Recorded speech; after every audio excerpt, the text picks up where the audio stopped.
एक व्यक्ति की पूरी जिंदगी बिता देता है कमाते कमाते कि मैं अपना घर बनाऊं। बाढ़ का पानी आता है, बादल फटता है, उसके सपनों को दहा कर ले जाता है। हिमाचल प्रदेश की इन 68 लोगों ने आज लोगों के सर के ऊपर छत नहीं है, लेकिन 100 करोड़ रुपए की इनकी आशियाने बने।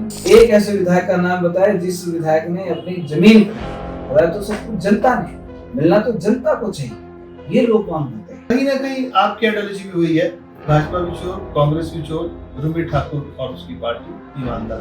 आप सैलरी भी नहीं लेंगे, बिल्कुल आप सैलरी लेंगे, बिल्कुल नहीं लेंगे, और सुख सुविधा कोई नहीं कोई लेंगे। सुविधा नहीं लेंगे। आगे ना केजरीवाल बिल्कुल। की बात। हम अपने वर्ग की बात करें तो वो जातिवाद है। ये मंचों के ऊपर चढ़ चढ़ के चीख चीख के बोले जी इनका विकास करो, इनका विकास किया, वो जातिवाद नहीं। भाजपा कांग्रेस वाले ये धर्म की राजनीति करते हैं। हिंदू मुसलमान, हिंदू मुसलमान, हिंदू मुसलमान, हिंदू मुसलमान। एक तरफ भाजपा बोलती है कि मुसलमान इस देश का दुश्मन, और दूसरी तरफ भाजपा मोदी किटे मस्जिदों में जाकर बांटती है और कहती है कि मोदी सरकार आपके लिए 3 तलाक का कानून लेकर आएगी, आपको सम्मान देगी, आपके लिए अल्पसंख्यक मोर्चा बनाएगी।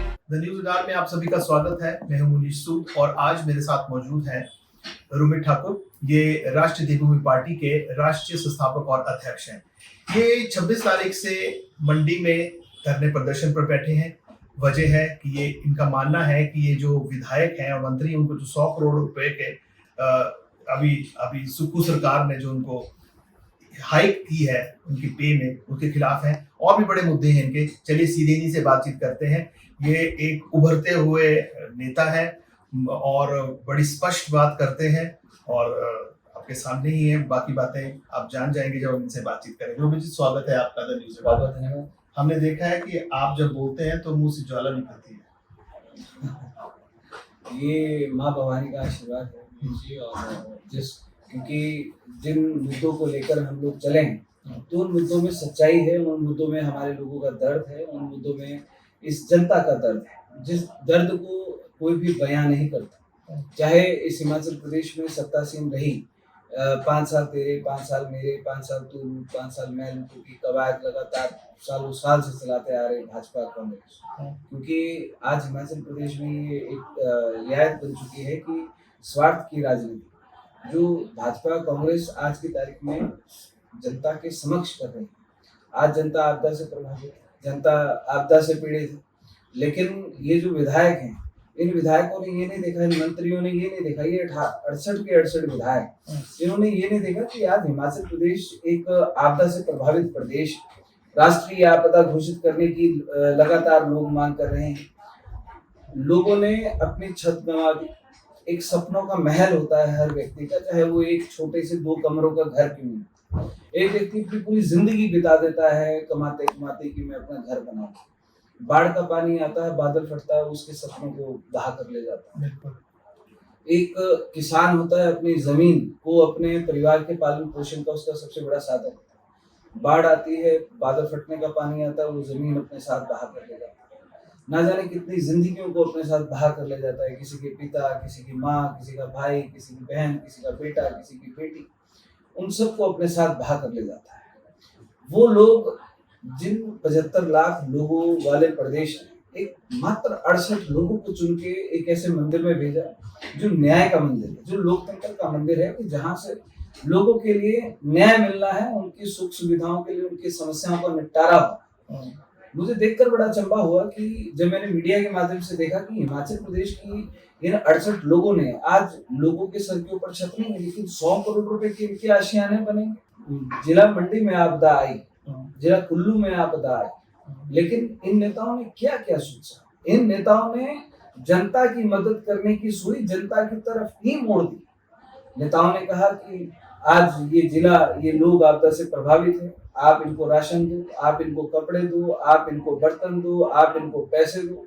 मकान टूट गए तो ये कहा कि आप इनको अडॉप्ट करो और इनको 2 कमरों का, 3 कमरों का मकान बनाकर आप दो। इन लोगों को जिताकर किसने भेजा? 100 करोड़ रुपए के आशियाने इन लोगों के बनने तय हुए। 36 करोड़ रुपए की पहली राशि इनको आवंटित की गई। क्या इन लोग सदन के अंदर लोगों का हितैषी बनकर जाने वाले लोग, या जनता के बीच में घड़ियाली आंसू बहाने वाले लोग, ये जो 68 विधायक हैं, क्या इनमें से एक भी ऐसा नहीं था प्रदेश का हितैषी जो खड़ा होकर बोलता कि हमें इस 100 करोड़ की आवश्यकता नहीं है, हमारे घर के ऊपर छत है, हमें, हमारे पास सब कुछ है, हम सर्वसंपन्न है। इस 100 करोड़ की आवश्यकता इस टाइम आपदा प्रभावित परिवारों को है। ये 100 करोड़ रुपए उनको देने चाहिए। पिछले सदन जब इस हिमाचल प्रदेश में हुआ तो एक प्रोसेस है कि कोई भी कर्मचारी होता है कि तो वो कर्मचारी की सैलरी मान लीजिए 20-25 हजार 50 हजार जो वो लेता है, तो जब सरकारी कर्मचारी की तनख्वाह बढ़ती है तो उसका प्रोसेस है, पे कमीशन एक प्रोसेस के अनुसार ही उस सैलरी को हाइक करता है कि कितने % उसको करना है। लेकिन इन विधायकों ने अपनी तनख्वाह सीधा लोग 2,10,000 रुपए से बढ़ाकर इन्होंने 3 लाख रुपए कर दी। किसने पूछा? आपदा प्रभावित लोगों के लिए उनके मकान को 7 लाख रुपए मात्र देने के लिए, जिसका सबको तबाह हो गया सूचा, उसको पटवारी, प्रधान, कानून को, उसके बाद ये जेई, एसडीएम, डीसी, इस प्रोसेस से उसको गुजरना है। सब लोग बोलते हैं ये प्रोसेस होता है। विधायकों की सैलरी बढ़ने के लिए कौन सा प्रोसेस फॉलो हुआ? विधायकों को 100 करोड़ रुपए, लगभग 2.5 करोड़ रुपए का एक फ्लैट इनको 5 BHK बन रहा है, उसके लिए कौन सा प्रोसेस फॉलो हुआ? कौन सा ऐसा हिमाचल प्रदेश का एक विधायक का नाम बताएं कि जिस विधायक ने इस आपदा में अपना घर खोया? एक ऐसे विधायक का नाम बताएं जिस विधायक ने अपनी जमीन खोई? खोया तो सब कुछ जनता ने, मिलना तो जनता को चाहिए। ये लोग कौन होते हैं जो 100 करोड़ रुपए के रेजिडेंस अपने लिए, और वो भी आपदा के टाइम पर बना रहे? आज इस प्रदेश का युवा बेरोजगार है। 5,000 10,000 पे पशु मित्र, वन मित्र, 5,000 पे देकर उसके भविष्य के साथ खिलवाड़ किया जा रहा है। इनको 3 लाख रुपए इनको कम है, छातियां पीटनी शुरू कर देते हैं, सिर पीटने शुरू कर देते हैं। आप हंसेंगे इस बात से कि हिमाचल प्रदेश में जितने बीपीएल परिवार, जितने अंत्योदय परिवार हैं, आपने कभी एक अंत्योदय परिवार या बीपीएल परिवार या गरीबी से नीचे आने वाले परिवार को कभी आपने सर पटकते हुए नहीं देखा होगा, छाती पीटते हुए नहीं देखा होगा कि मुझसे बड़ा गरीब कोई नहीं। लेकिन आप फिर हैरान होंगे सोचा कि जब आप सदन के अंदर इन विधायकों को देखेंगे, वहां पर ये सिर के बल खड़े हो जाते हैं, टांगे ऊपर होती है, सिर नीचे होते हैं, और तब अपनी छातियां पीटते हैं कि हमसे गरीब इस हिमाचल प्रदेश में कोई नहीं, हमारी तनख्वाह को बढ़ाया जाए। ये हिमाचल प्रदेश के लिए दुर्भाग्य नहीं है तो क्या है? हमारा विरोध अगर जायज नहीं है तो क्यों नहीं है? नहीं, आपका विरोध बिल्कुल जायज है। इन लोगों के खिलाफ अगर आज हम खड़े हैं, तीसरे विकल्प की बात अगर आज हम लोग कर रहे हैं, तो इसलिए कर रहे हैं कि इन्होंने ये कवायद लेकर आए, 5 साल तू लूट, 5 साल मैं लूटूंगा, 5 साल तेरे, 5 साल मेरे, जनता को बेवकूफ बनाता है। बिल्कुल ठीक है, आपकी सारी बातें बिल्कुल ठीक है। कहीं ना कहीं आपकी जो राजनीति की जो जर्नी है वो केजरीवाल जी से बड़ी मेल खाती है। जी देखिए, केजरीवाल जी के मैं बताता हूँ किस तरीके से।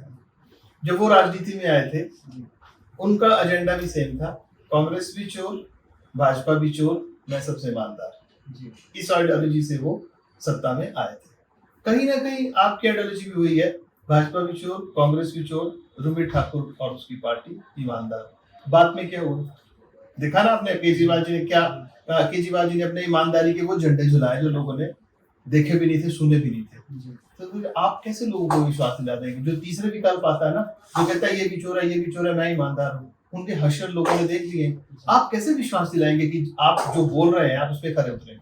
सर, हिमाचल प्रदेश की राजनीति में लोग शुरू से लेकर भाजपा कांग्रेस को देखते आ रहे हैं। जहाँ तक मेरी जर्नी की बात आती है, तो मैंने इस हिमाचल प्रदेश में अपने समाज की लड़ाई मैंने शुरू करी। मैंने किसी पर्टिकुलर में ना मैं जनता के बीच में गया, ना मैंने जनता के मुद्दों की बात की। मेरा समाज था, मेरा समाज प्रताड़ित था, आज भी उसके लिए कोई बात नहीं की जाती, उसके अधिकारों के लिए बात। कौन सा समाज है आपका? जनरल कैटेगरी, स्वर्ण समाज। मैंने अपने समाज के अधिकारों के लिए बात की, वो लड़ाई मैंने लड़ी। मैंने भाजपा के सामने भी बात रखी, मैंने कांग्रेस के सामने बात करी। हिमाचल प्रदेश में हिस्टोरिकल आंदोलन की हमने बड़ा संक्षेप में इन लोगों को बताया कि आपको स्वर्ण आयोग का गठन इस हिमाचल प्रदेश में करना है। इन लोगों ने हमारे साथ झूठेबाजी की, हमारे लोगों के ऊपर झूठे केस बनाए, हमारे लोगों को अरेस्ट कर लिया। दोनों पार्टीज ने हाउस अरेस्ट कर लिया। एक भी विधायक सामने नहीं है जिसने कहा कि इन लोगों की मांग जायज है। हम लोगों को जेल में डाल दिया गया, 30-30, 35-35 मुकदमे हमारे ऊपर लगा दिए गए। जब हम जेल में थे, जेल में मंथन किया कि करें क्या, ना ये सुन रहे, ना ये सुन रहे, विकल्प क्या है, कैसे हम अपने बात को रखेंगे? मर्जी तो सर इनकी है, सदन के अंदर ये बैठे हैं। क्या इन लोगों में से 48 विधायक तो जनरल कैटेगरी के हैं? एक भी विधायक ने ये नहीं सोचा कि ये लोग इतने सालों से लगातार सड़कों के ऊपर मांग कर रहे हैं, हम इनके खिलाफ भाजपा कांग्रेस के द्वारा किया गया, हमको जेलों के अंदर डलवाया गया, वहां पर हमारे साथ ऐसा व्यवहार किया गया। हम लोगों को ऐसा है कि हम लोग हिमाचल प्रदेश के वासी हैं। अगर हम लोग तीसरे विकल्प की ओर ना बढ़ते तो क्या करते? अगर बात आम आदमी पार्टी की अरविंद केजरीवाल की जाती है, उन लोगों के अन्ना हजारे जी ने उस लोकपाल के मुद्दे को लेकर इस देश में एक बहुत बड़ी मुहिम उन्होंने शुरू की थी। उसके बाद अब जैसे लोग अन्ना हजारे के साथ थे, वैसे लोग हमारे साथ भी थे। हमारे साथ भी ऐसे लोग थे जिन्होंने इस मुहिम को तोड़ने का प्रयास किया, राजनीतिक दलों ने इस मुहिम को तोड़ने का प्रयास किया, लेकिन सोचा हमारी नीयत साफ थी, हमारे इरादे नेक थे, हमारी मांगों में ईमानदारी थी, हमारी बात में ईमानदारी थी। माँ भवानी का हमारे साथ आशीर्वाद था कि विपरीत परिस्थितियों के होने के बावजूद भी हम खड़े रहे। आज भाजपा कांग्रेस को अगर हम गलत बोलते हैं तो वो साक्षी हैं उस चीज के, प्रदेश की जनता के सामने है सब कुछ की भाजपा क्या कर रही है, कांग्रेस क्या कर रही है। हम तो आज बोल रहे हैं कि आप कम से कम इन लोगों को परखो तो सही। देखो इतने साल हो गए परखते लोग सोचते हैं जब एक नैरेटिव सेट होता है, जब भाजपा की सरकार होती है तब कांग्रेस भाजपा के अगेंस्ट नैरेटिव सेट करती है, जब कांग्रेस की सरकार होती है तब भाजपा कांग्रेस के अगेंस्ट एक नैरेटिव सेट करती है। जब ये दोनों 5 साल की कवायद को ये पूरा करते हैं तो अंदर जाके आप देखिए कि दिन में आपस में एक दूसरे के ऊपर छींटाकशी करते हैं, रात को एक प्लेट में बैठ के भोजन करते हैं। बेवकूफ किसका बना है? जनता का। आज प्रदेश की जनता को 100 करोड़ रुपए की, उन बेरोजगार युवाओं को 100 करोड़ रुपए की जरूरत थी, उन पेंशनर्स को 100 करोड़ की जरूरत थी, किसानों को 100 करोड़ की जरूरत थी। इनमें से एक विधायक बताओ जो बोला, एक विधायक बताओ कि हमें 100 करोड़ की आवश्यकता नहीं है। आज हिमाचल प्रदेश 1,05,000 एडीआर की रिपोर्ट के जो मेरे कुछ मंत्रियों से एमएलए से बात हुई, वो बोलते हैं कि हम भी तो 24 घंटे 24/7 जनता की सेवा में लगे हैं, क्या हमें सुख सुविधाएं नहीं मिलनी चाहिए? हमें ये कहते हैं कि राजनीति का सफर बहुत मुश्किल है, ऐसे नहीं कोई विधायक बन जाता, ऐसे नहीं कोई मंत्री बन जाता, बड़ी मुश्किल से कहते हैं कि हमें ये पद मिलता है। अब हमें कोई आवास भी ना मिले, हमें सैलरी से कोई, आज किसी, मैं नाम तो नहीं लूंगा, किसी विधायक की मेरे साथ बात हो रही थी, कहते कि एक डॉक्टर है, डॉक्टर बन जाते हैं, डॉक्टर की तनख्वाह 2.5 लाख है, प्रोफेसर की तनख्वाह 1.5 और 2 लाख के बीच में है। ऐसे उन्होंने मुझे कई एग्जांपल्स दिए। कहते हमारी अगर थोड़ी सी सैलरी बढ़ गई, हमारा भी तो परिवार है, हमें कोई और सोर्स ऑफ इनकम नहीं है, तो हमारी तनख्वाह बढ़ गई, इतनी तकलीफ क्यों हो रही है? चलिए, मैं आपको, अगर ये बात आई है तो मैं आपको इस बात को चेक करूँ। बताइए। ये एडीआर का डाटा है, मैं आपके चैनल पे 2022, ठीक है, ये मेरा डाटा नहीं, एडीआर का डाटा, जिसमें ये जो 68 एमएलए हैं, 68 एमएलए का टोटल एसेट जो है वो 901 करोड़ रुपए है, सबका मिला के। सबका कुछ ऊपर हो गया ना, बहुत ज्यादा। कुछ तो घर से भी अमीर है, कहीं 100 करोड़, 102 करोड़, 120 करोड़। मैं ये कह रहा हूँ, कुछ तो घर वाले घर से अमीर है, उनको तो बोल सकते हैं। एमएलए की एवरेज है, ऑन एवरेज 901 करोड़ रुपए इनका एसेट है। अब एडीआर क्या कहता है कि एडीआर ये कहता है कि 901 करोड़ रुपए के हिसाब से पर एमएलए कितना करोड़पति हुआ? 13.26 करोड़ पर एमएलए एसेट उस विधायक के पास है। अच्छा, एक एमएलए के पास पर एमएलए। ये सूची है, तो ये पूरी सूची है, ये सूची मैं आपको दिखा सकता हूँ। ये पूरी सूची, इसमें विधायकों के विद नेम, विद उनके टोटल एसेट, सारा सब कुछ है इस सूची में, ठीक है। कि जब ये विधायक, जब या तो जनता के सामने ये जाएं, सच बोलिए कि हम विधायक बनने के लिए आए हैं, हम सुख सुविधा, जैसे एक डॉक्टर सुख सुविधा लेता है, एक प्रोफेसर सुख सुविधा लेता है, या कोई कर्मचारी सुख सुविधा लेता है, हम भी वो सुख सुविधा लेने के लिए आए हैं। हम भी महंगे घर में रहने आए हैं, हम भी एक महंगी गाड़ी में घूमने के लिए आए हैं, हम भी एक अच्छे ऑफिस में बैठने के लिए आए हैं। वो तो अंडरस्टूड है। बेशक ये जनता से ना बोले, लेकिन पता तो सबको है कि मंत्री बनेगा तो झंडी मिलेगी। अगर ये बोलते हैं कि हमारा सफर मुश्किल है और हम सुख सुविधा चाहते हैं एक डॉक्टर की तरह, तो सर डॉक्टर तो सबके सामने पढ़ाई करता है, एमबीबीएस डॉक्टर की, ये नेता डॉक्टर बनकर बता दे, ये डॉक्टर, ये नेता प्रोफेसर बनकर बता दे। पर आपको देखिए, आप भी राजनीति में सफर शुरू कर रहे हैं, मैं आपको क्या लगता है आसान है? मैं आपको देख रहे हैं कितनी कठिनाई हो रही है, कैसे धरने प्रदर्शन करने पड़ रहे हैं, पसीना निकालना पड़ रहा है। वो एक संघर्ष है, रहा तो आपकी वही है, रहा हमारे भी बिल्कुल वही है। वो हमारा संघर्ष है कि जब हम लोगों को पता है हमने अपने लोगों के लिए लड़ना है, तो हम लोगों से उम्मीद थोड़ी करेंगे, लोगों को थोड़ी बोलेंगे कि हाँ हम तुम्हारे लिए इसलिए लड़ रहे हैं क्योंकि कल को आप बोलो डालेंगे। चले ठीक है, हमारी लड़ाई, मैं आपसे सीधा सवाल है सूद साहब, हमारी लड़ाई हमारे लोगों के अधिकारों की लड़ाई है। इस हिमाचल प्रदेश में हमारे लोगों को, इस प्रदेश की इस जनता को जो अधिकार मिलने चाहिए वो अधिकार उनको मिलना चाहिए। अगर सारे लोग सुख सुविधा के लिए लड़ने लग जाएंगे तो सब जनता के लिए लड़ेगा। छोड़िए इन 68 एमएलए की बात छोड़िए रोहित जी, ऑन कैमरा मैं आपसे सवाल पूछ रहा हूँ और इसको हम हमेशा आपको सुनाएंगे जी। आपको अगर विधायक चुन लिया जाता है, चलिए सपोज एक सीट आपकी आ जाती है, जहां से भी आप खड़े होते हैं 67 जिसके मर्जी आ जाए, 68 पे आप आ गए, आप अपना बयान दो कि आप किस लिए जाओगे। हमने तो 2022 में जब हमारी पार्टी ने चुनाव लड़ा, 2024 में हमारे पार्टी ने चुनाव लड़ा, तो हमने स्पष्ट संदेश में हमने एफिडेविट हमने अपने सारे लोगों के लिए, हमारी पार्टी ने एफिडेविट दिया कि एक विधायक जो ना जाने कितनी पेंशन लेता है, 7 बार का विधायक, 1 बार का मंत्री, वो उतनी पेंशन उस विधायक को लगती है। तो हमने कहा कि हमारा जो भी विधायक अगर सदन में जीत कर जाता है वो पेंशन नहीं लेगा। वो एफिडेविट हमने लिया और आज इस बात को सुख सुविधाओं के लिए मना किया। बिल्कुल सैलरी, आप सैलरी भी नहीं लेंगे? बिल्कुल, आप सैलरी लेंगे? बिल्कुल नहीं लेंगे। और सुख सुविधा कोई सुविधा नहीं लेंगे। आगे ना केजरीवाल बात, उन्होंने सब चीजों के लिए पहले केजरीवाल जी ने जब इलेक्शन लड़ना था। बात ये है कि जब अगर जो विधायक के लिए एक, आज मान लीजिए आज हिमाचल प्रदेश आपदा में है, आज हिमाचल प्रदेश के लोगों के लिए 7 लाख रुपए, ये आपदा प्रभावित लोगों के लिए 7 लाख रुपए दे रहे हैं, अपने लिए 2.5 करोड़ रुपए का आवास और उनके लिए 7 लाख रुपए का आवास। नहीं, वो मैच तो नहीं, देखिए आप भी समझते हैं, क्यों देखिए इतना आसान नहीं है रूबी जी, ऐसा नहीं है सर। एक बात, देखिए क्रिटिसिज्म बहुत अच्छा है, लेकिन आप क्या सोचते हैं कि एक एमएलए है, चलिए ठीक, देखिए वो जीत कर आया है, एक विधायक का कंपैरिजन तो नहीं हो सकता, इन चीजों को आप जोड़ के नहीं देख सकते। आप विधानसभा जाते हैं, विधानसभा में सारे एमएलए के लिए क्वार्टर्स बने? हाँ बने, सबके लिए बने। जितने भी हिमाचल प्रदेश के रेस्ट हाउस, नहीं मैं उसका समर्थन नहीं कर रहा हूँ आपकी बात का, देखिए मैं ये नहीं कह रहा हूँ कि 2.5 करोड़ के फ्लैट इनको मिलने चाहिए, नहीं मिलने चाहिए। हाँ ये चलिए, ये हमारा मेरा तो मुद्दा ये है ही नहीं, वो आपकी व्यक्तिगत राय है। हिमाचल प्रदेश आज जब आपदा में है, आप ठीक है आप लीजिए बस, ठीक है, लेकिन आज जब हिमाचल प्रदेश आपदा में है, आप बोलते हैं कि हिमाचल प्रदेश में फाइनेंशियल क्राइसिस है, हिमाचल प्रदेश में युवाओं को देने के लिए इनके पास पैसा नहीं है, कर्मचारियों के लिए बोलते हैं हमारे पास पैसा नहीं है, पेंशनर्स के लिए बोलते हैं हमारे पास पैसा नहीं है। जब किसी चीज के लिए पैसा नहीं है तो हमारा कहना ये है कि इसी आपदा के टाइम पर आपको सैलरी बढ़ाने की क्या आवश्यकता थी?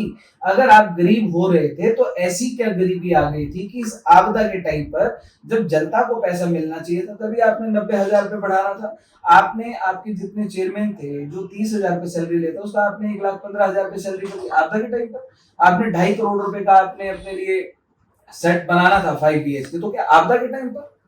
उसके लिए तो कोई भी टाइम है, बिल्कुल आप आखिरी साल में बना लो। हिमाचल प्रदेश की स्थिति अच्छी है, आपको लगता है कि अब हमारा हिमाचल प्रदेश कंपनी, हमें कोई आप 100 करोड़ का, आप 1000 करोड़ का बनाओ, लेकिन आपदा के समय पर आपका विजन क्या है?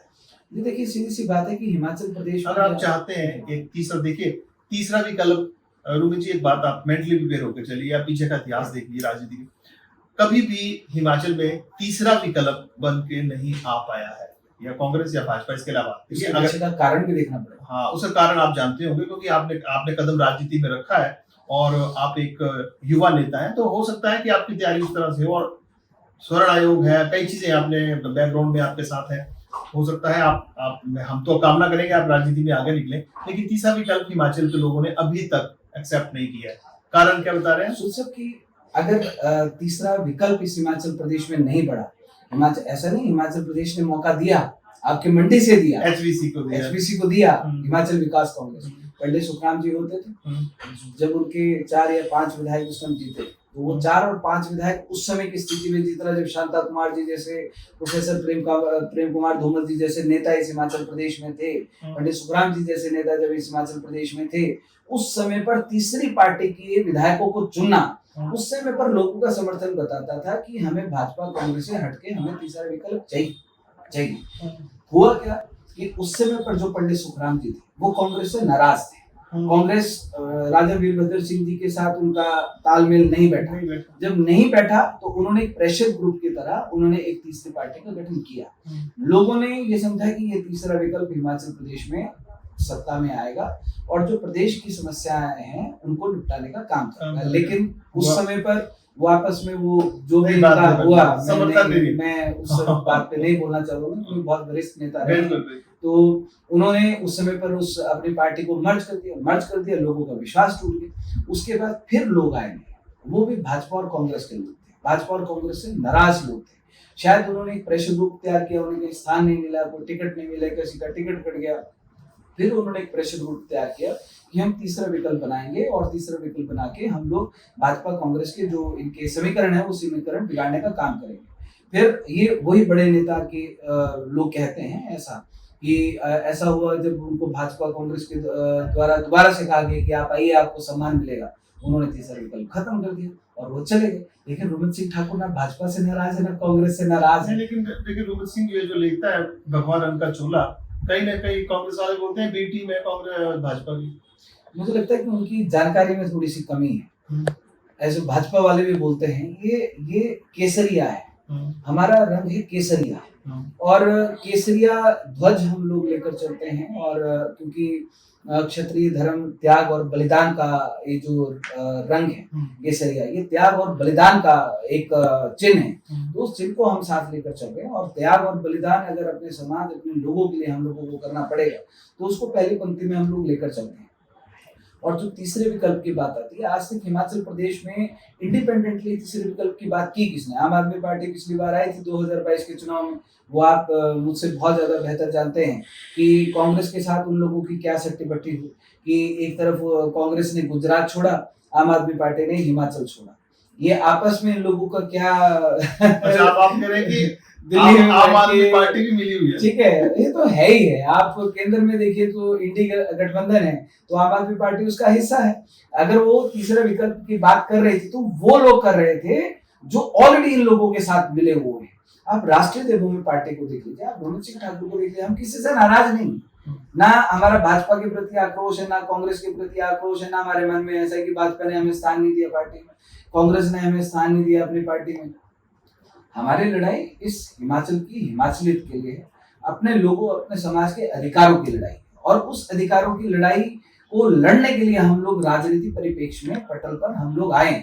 हमारा ये कहना है कि जब समाज के खिलाफ राजनीति हो सकती है तो समाज के लिए राजनीति क्यों नहीं हो सकती, समाज के अधिकारों के लिए राजनीति क्यों नहीं हो सकती। मेरा जो देवभूमि क्षेत्रीय संगठन स्वर्ण मोर्चा एक संगठन रहा है, संगठन है, और हिमाचल प्रदेश में सबसे मजबूत और बड़ा संगठन उसको कहा जाता है। तो हमने हमेशा से बात की कि गैर राजनीतिक संगठन रहा, उस गैर राजनीतिक का पट्टा लेकर हम लोग जब तक चलते रहे तो तब तक हम लोगों को जेल की सजा मिलती रही। हम लोगों को कोई कांग्रेस की बी टीम, कोई बीजेपी की बी टीम, कोई इसकी टीम, कोई उसकी टीम कहता रहा।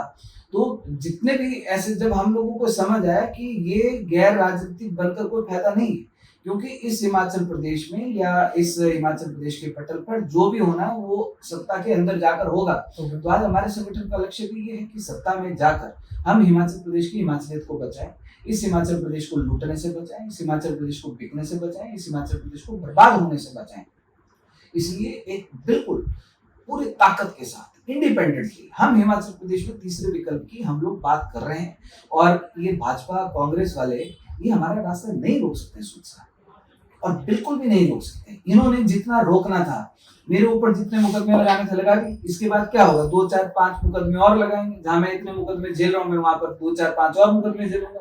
रही बात जेल की, या तो मेरे को जेल भेज सकते तो भेज दीजिए, बिना किसी का कोई गलत काम के कानून तो मेरे को जेल के अंदर डाल नहीं सकता। जितना 1-1.5 महीने इन्होंने रखवाना तो उतना रखवा लिया, इसके अलावा क्या कर सकते हैं? कोई हमला करवा सकते हैं, क्रांतिकारी है ना, गोली लगवा सकते हैं। शुरुआत तो ऐसे ही होती है, अगर सत्ता पानी है तो क्रांतिकारी तो होना पड़ेगा। लड़ाई अधिकारों की है और किसी से नाराज होकर लड़ाई नहीं। हम इस हिमाचल प्रदेश की, हमारी पार्टी इस हिमाचल प्रदेश की हिमाचलियत को बचाने की बात कर रही है, तो निश्चित तौर पर ईमानदारी के साथ बात कर रहे हैं और हम लोग अपने कदम बढ़ा रहे हैं। तीसरा विकल्प की बात कर रहे हैं, तो ये आप तो खुद आपके सामने तो है ही है, आप इतने वरिष्ठ पत्रकार हैं, कि भाजपा कांग्रेस की कवायद क्या है।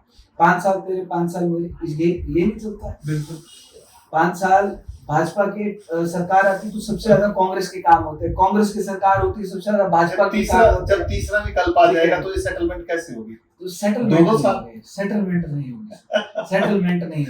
जो जिन्होंने हिमाचल प्रदेश को, देखिए रास्ता तो सत्ता ही, आपका जुड़ी नहीं है, आप उसी रास्ते पे जाएंगे। हम हैं, कैसे आप अपने आप को इससे दूर करेंगे? नहीं, हम हैं, उसी रंग में रंगना पड़ेगा। नहीं, हम लोग उस रास्ते के ऊपर चल रहे हैं, लेकिन हम लोग सफेद रंग ओढ़ कर नहीं चल रहे हैं। सफेद रंग ओढ़ कर नहीं चल रहे हैं कि कोई हमारे ऊपर लाल रंग फेंकेगा तो हम लाल हो जाएंगे, कोई हमारे ऊपर पीला रंग फेंकेगा हम पीले हो जाएंगे, कोई हमारे ऊपर कोई हरा रंग फेंकेगा हम हरे हो जाएंगे। हम पक्के रंग के लोग हैं, ठीक है, हम पक्के रंग के ऊपर केसरी रंग है, और केसरी रंग के ऊपर कोई रंग नहीं चढ़ता है। इसके ऊपर त्याग और बलिदान का है। हमारे वीर पुरुषों ने, महापुरुषों ने बलिदान दिया है और इस ध्वज के साथ दिया है, माँ भवानी को उद्घोष के साथ दिया है। हम लोग माँ भवानी को हम साक्षात मानते हैं, जब मानते हैं तो उन्हीं की तो ताकत है कि इतना सब कुछ होने के बावजूद रोमित सिंह ठाकुर अकेला मैदान में इतना देखिए, जब आप स्वर्ण की बात करते हैं, आप कहते हैं कि हमारा जो मैं स्वर्ण, उसके आप जात पात की भी बात कर लेते हैं ना जी, इसी देखिए जो पृष्ठभूमि है आपकी वो जाति पर है जी, तो आप अन्य जातियों को नाराज करके कैसे आगे बढ़े? मैंने किसी और को नाराज किया नहीं सोच सा आज तक।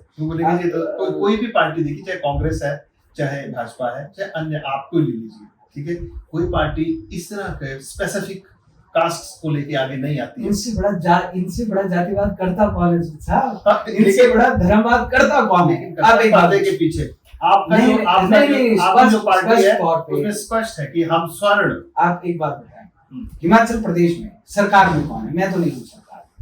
हिमाचल प्रदेश की सत्ता में कौन? कांग्रेस। इससे पहले कौन था? भाजपा। हिमाचल प्रदेश का कोई भी सरकारी कागज निकलता है, उसके ऊपर जो जाति का कॉलम है वो कौन डालता है? ये लोग। जाति पूछते कौन है? ये लोग। जाति के नाम पर योजनाएं, नीति बनाते कौन है? ये लोग। मैंने तो नहीं बनाई, ना मेरे को अधिकार है, ना मैं जाति के नाम पर किसी को कोई बेनिफिट दे सकता हूँ। मंच के ऊपर चढ़कर बोलता कौन है कि ये वर्ग सबसे ज्यादा शोषित है, पिछड़े हैं, दलित हैं, इन लोगों को अधिकार मिलने चाहिए, ये वंचित हैं, इनके लिए और काम करने की आवश्यकता है, इनका शोषण हो। कौन बात करते हैं? ये लोग। मैंने तो बात नहीं की आज तक। जब मुझे लगा कि मेरे वर्ग की तो बात ही कहीं नहीं हो रही, आप आरक्षण दे रहे हो, आप कोई सुख सुविधा दे रहे हो, आप 1000 योजनाएं एक वर्ग के लिए बना रहे हो, और आप दूसरे वर्ग को बिल्कुल अनटच रख रहे हो। आप उनको बोल रहे तो शोषणकारी, भाई इनको कुछ नहीं मिलेगा। आपने हमारे लोगों को, जनरल कैटेगरी के लोगों को दरिया बिछाने के लिए नौकरी पे अपने पास रख लिया। उससे बड़ा अन्याय क्या हो सकता है? क्या हमारे लोगों को अधिकार नहीं है? आज हमारे वर्ग का लड़का अगर 90% के ऊपर बैठा, क्या हमारे वर्ग के साथ अन्याय नहीं? क्या उस वर्ग को अधिकार नहीं कि वो अपने बारे में बात करे? आज हमारे लोगों के ऊपर झूठे एट्रोसिटी के SC/ST एक्ट के मुकदमे लगाकर उनको जेलों के अंदर डाल दिया जाता है। सरकारें कहती हैं कि इस कानून को और मजबूत करो। क्या हमारे लोगों को अधिकार नहीं? मेरे ऊपर खुद 2 एट्रोसिटी के मुकदमे लगे, मेरे साथ आतंकवादियों की तरह व्यवहार किया गया कि जैसे मैं टेररिस्ट हूँ। मैंने पता नहीं कौन सा ऐसा जुर्म कर दिया कि हाँ जी इस देश में मुझे जीने का इंसिडेंट क्या? कोई इंसिडेंट नहीं था। क्यों ऐसा क्यों हो गया कि आपको एट्रोसिटीज एक्ट? धर्मशाला जेल में था, तो जब वहां पर पुलिस लेने आई तब मुझे पता चला कि मेरे ऊपर एट्रोसिटी लगा। मैं पूछा लगा क्यों? आज तक कोर्ट में मैं भुगत रहा हूँ, आज तक कोर्ट में भुगत रहा हूँ। जज साहब कुछ बोला आपने? किसी जाति को लेकर बोला होता तब तो मुझे पता होता कि मुझे मेरे ऊपर इसलिए लगा है। उससे सर यही तो विडंबना है कि ये जो कानून है, ये कानून ऐसा है कि इसको कितना काला कानून बना दिया। आप ऑफिस में बैठे हैं, कोई अपने घर में बैठकर आपके अगेंस्ट एप्लीकेशन दे देगा कि फलाने सूद साहब ने मेरे को ये बोला, तो सर आपकी कोई इन्वेस्टिगेशन नहीं होगी, आपको सीधा अंदर किया जाएगा, आपके ऊपर मुकदमा दर्ज किया जाएगा, आपको हाई कोर्ट से जाकर वो बेल लेनी पड़ेगी, वो भी तब अगर वो देंगे कि नहीं देंगे, सीधा गिरफ्तारी का प्रावधान है। आतंकवादी सर, हमको अधिकार नहीं, हमको राइट नहीं, हमको अपने वर्ग की बात करने का अधिकार नहीं। एजुकेशन में कर्मचारी में हमारा कर्मचारी 15 साल बाद 10 साल के बाद प्रमोट होता है, दूसरी तरफ 3 साल के बाद। हमारे लड़कों को 24 साल में बूढ़ा करके साइड में कर देते, दूसरा 28 साल तक जवान है। वाई? क्या हमारे वर्ग को अधिकार नहीं है? उसकी बात करना क्या गुनाह है? ये मंचों के ऊपर चढ़ चढ़ के चीख चीख के बोले जी इनका विकास करो, इनका विकास किया, वो जातिवाद नहीं। भाजपा कांग्रेस वाले ये धर्म की राजनीति करते हैं, हिंदू मुसलमान, हिंदू मुसलमान, हिंदू मुसलमान, हिंदू मुसलमान। एक तरफ भाजपा बोलती है कि मुसलमान इस देश का दुश्मन, और दूसरी तरफ भाजपा मोदी किटे मस्जिदों में जाकर बांटती है और कहती है कि मोदी सरकार आपके लिए 3 तलाक का कानून लेकर आएगी, आपको सम्मान देगी, आपके लिए अल्पसंख्यक मोर्चा बनाएगी, आपके लिए कहाँ ये जाते हैं उसके लिए स्पेशल आपके लिए बजट का, अमरनाथ यात्रा के लिए बजट का आज तक स्पेशल बजट का प्रावधान किया। वैष्णो देवी लोग जाते हैं, आज तक इनके लिए स्पेशल बजट का प्रावधान किया। तो इनकी हज यात्रा के लिए स्पेशल बजट का प्रावधान करके बड़े बड़े पोस्टर क्यों लगाती है? सर धर्म की और जात की राजनीति तो ये लोग कर रहे हैं। आज जब मेरा तो ये मानना है, जब मेरा समाज आज पिस रहा है, जब उसकी बात करने वाला कोई नहीं है, तो सर किसी ना किसी को तो आगे आना पड़ेगा। हमारे तो भाजपा कांग्रेस में जितने लोग हैं सर, उन्होंने जूते पॉलिश करने के अलावा और घुटने दबाने के अलावा किया क्या? उन लोगों की गुलामी की जो सजा है वो हम लोग भुगत रहे हैं सर, और उन लोगों की घुटने दबाने की और जी हजूरी की गुलामी की सजा सर वो मेरा समाज भुगत रहा है। वो गुलामी कर रहे हैं तो, लेकिन सर रमन सिंह ठाकुर अपने समाज को सजा भुगतने नहीं देगा। हमारी लड़ाई है, हमारी लड़ाई वो है, और हमारी लड़ाई न्याय की लड़ाई है। ये जो आप अनुसूचित जाति वर्ग की बात कर रहे हैं, इनके जो नेता हैं, और स्पष्ट तौर पे मैं बात कहता हूँ, एक आईएएस बन गया, एक आईपीएस बन गया, एक विधायक बन गया, एक मंत्री बन गया, एक सांसद बन गया, सर उसके बच्चे को क्या जरूरत है कि उसका बच्चा किसी एग्जामिनेशन फॉर्म की फीस 100 रुपए देगा, और एक पियोन का, एक गरीब स्वर्ण का बेटा 1000 रुपए फीस देगा? क्या वो अन्याय नहीं है? क्या उसको आवश्यकता है? क्या उस सांसद ने, अमीर सांसद ने, उस अमीर आईएएस आईपीएस ने, एचएएस ने, बड़े अधिकारी ने क्या कभी ये बोला कि है मेरे को आरक्षण का लाभ मिला है, मैं ये लाभ छोड़ता हूँ और अपनी ही जाति के गरीब व्यक्ति को मैं अपना अधिकार देता हूँ? कभी हो? क्रीमी के खिलाफ कभी इन लोगों ने मुंह खोला? इनके जो नेता हैं, जब क्रीमी की बात आती है सर, पीठ मोड़कर दरवाजा बंद करके खड़े हो जाते हैं कि भाई अपने लोगों के खिलाफ नहीं बोलना, उन लोगों के नाराज हो जाएंगे। गरीब लोगों को भेड़ बकरियां बनाकर मुर्दाबाद करने के लिए सड़कों पर लाकर खड़ा कर देते हैं। वो लोग ये नहीं समझ पाते कि यही लोग हैं, यही नेता हैं जो हमारे पेट के ऊपर लात मारे। मैं तो स्पष्ट तौर पर बोलता हूँ, और आपके चैनल पे भी मैं बोलना चाहता हूँ कि जो क्रिमिनल व्यवस्था में जितने ये जो इस वर्ग से जो आरक्षण का लाभ ले रहे हैं, इसमें जो आईएएस आईपीएस एचएएस एचपीएस अधिकारी, मंत्री, नेता, विधायक जितने, इनको लात मार के बाहर किया जाए। इनकी ही अनुसूचित जाति के जो गरीब लोग हैं, जिसके पेट में खाने को अन्न नहीं है, पहनने के लिए कपड़ा नहीं है, सर ढकने के लिए छत नहीं है, उनको वो सुख सुविधा उन लोगों को देना चाहिए। वो है हकदार, ये लोग हकदार नहीं है सर। हमारी लड़ाई उसके खिलाफ है। इनके नेता बोले, मैं इनके लिए बोलता हूँ, ये बोलते हैं कब? ये अपने उन लोगों के, उन गरीब लोगों के बारे में बात करके सिर्फ भड़काने का काम करते हैं कि भड़काओ उन लोगों को, कैसे ये जनरल कैटेगरी वाले हक खा जाएंगे, तुम्हारा ये हो जाए। सर हमको क्या राइट है, रमन सिंह ठाकुर को क्या राइट है कि मैं, सूद साहब आपको जो अधिकार इस देश के संविधान ने दिए, मुझे अधिकार है कि मैं आपके अधिकार खत्म कर सकता हूँ? मेरे संगठन है, मेरी पार्टी को अधिकार है कि मैं आपके अधिकार खत्म कर सकता हूँ? जब हमको ये अधिकार ही नहीं है, हमको ये अधिकार है कि आपके साथ जो प्रताड़ना हो रही है, आप उसके खिलाफ आवाज, हम आवाज उठा रहे हैं, हम अपने बारे में बात कर रहे हैं, हम किसी के अधिकार को खत्म करने की बात नहीं कर रहे। इन्होंने क्या प्रोपेगेंडा भाजपा कांग्रेस में तैयार करना है, ये करते रहे। इनके प्रोपेगेंडों से डरने और घबराने वाले थोड़ी। हमारा रास्ता अडिग है, हमारा जो विश्वास है वो अडिग है, और उस अडिग विश्वास को लेकर हम लोग एक ये जो कांटों भरा रास्ता है, इस कांटों भरे रास्ते के ऊपर हम नंगे पांव चल रहे हैं, और मंजिल हमारे सामने है। निश्चित तौर पर पांव में कांटे चुभेंगे, पांव से खून निकलेगा, वो कांटे चुभने देंगे, वो खून निकलने देंगे, लेकिन अपना रास्ता नहीं बदलेंगे, और अपना जो अडिग हमारा विश्वास है, उस विश्वास को टूटने नहीं देंगे। ठीक है रोमित जी, हम शुभकामनाएं देते हैं और आपके उज्जवल भविष्य की कामना भी करते हैं। जिस रास्ते राजनीतिक पथ पे आप चले हैं, उसमें आपको भगवान सक्सेस दे। बहुत बहुत धन्यवाद। और कल हम लोग एक, आज शाम को भी हम लोग यहाँ पर जो आपदा में जिन परिवारों ने अपनी जानें गंवाई हैं, तो 7 बजे उन लोगों को हम लोग श्रद्धांजलि अर्पित कर रहे हैं। तो आपके चैनल के माध्यम से भी मैं लोगों से, मंडी जिला के लोगों से कहना चाहता हूँ, आप अवश्य आएं।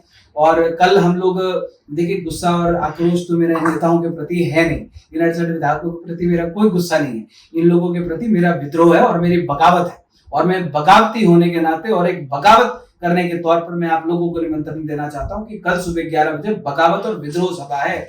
आप 50 आएंगे, 100 आएंगे, वो आपके तेवर बताएगा, वो इन 68 विधायकों को बताएगा कि अब जनता विद्रोह पर और बगावत पर उतर चुकी है। और जब बगावत का बिगुल बजता है तो सर